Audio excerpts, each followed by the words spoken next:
Nagmalinawon ang unom kaadlaw nga filing sa Certificate of Candidacy sa Jansan alang sa taliabot nga barangay ug sangguniang kabataan election ug walay natala nga mga election-related incidents. Sumala ni Police Colonel Nico Medas Olivar Jr., officer in charge sa General Santos City Police Office, wala sila'y nadawat nga mga reklamo kalabutan sa filing sa COC. Ay, orderly and peaceful naman ang ating filing, ating COC sa ating COMELEC.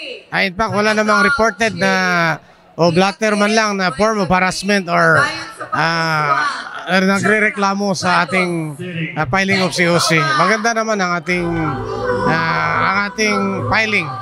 Samtang gibutyag sa labaw sa COMELEC Jansan nga si Attorney City Charmaine Garangan mokabat sa 1,368 aspirants ang nakafile na sa ilang COC sukad kaniadtong Agosto 28 hangtod Setyembre 2 sa kasamtangan nga tuig ug anaa matud pa 12 nga na-disqualified kasagaran mga aspirant nga SK chairman ug SK member tungod kay overage sila pag-abot sa mismong adlaw sa eleksyon.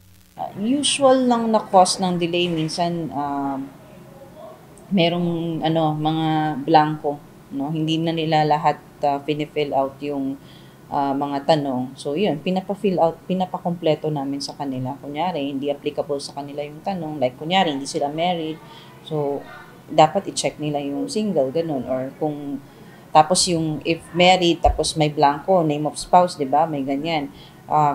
Usually, iniiwan nilang blanco yan. So, dapat may NA. So, pinapalagyan namin ng NA. So, yan yung usual na nagkakos ng delay lang naman during the first day up to today.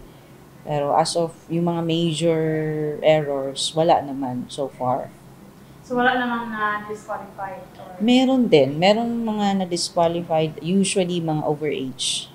Yeah, for SK chairperson and SK member, overage sila. So, paano yun, attorney? Hindi na namin, nire-receive yung kanilang mga COC and then ina-advisean na lang namin sila mabuti kung anong dapat nilang gawin at kung bakit hindi nila pwedeng ipilit yung kanilang COC. So, ganun lang. At naiintindihan naman nila.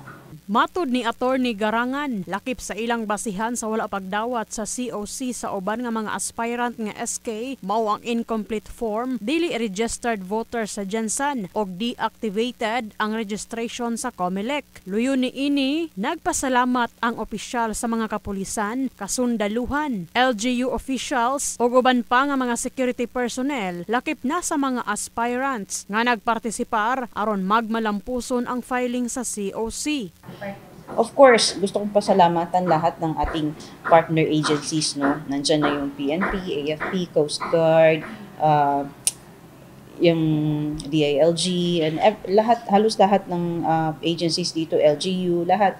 Gusto kong pasalamatan kasi lagi silang nandiyan to support the COMELEC and to assist the COMELEC sa lahat ng kailangan namin, mapa-security man yan, mapa-supplies and everything.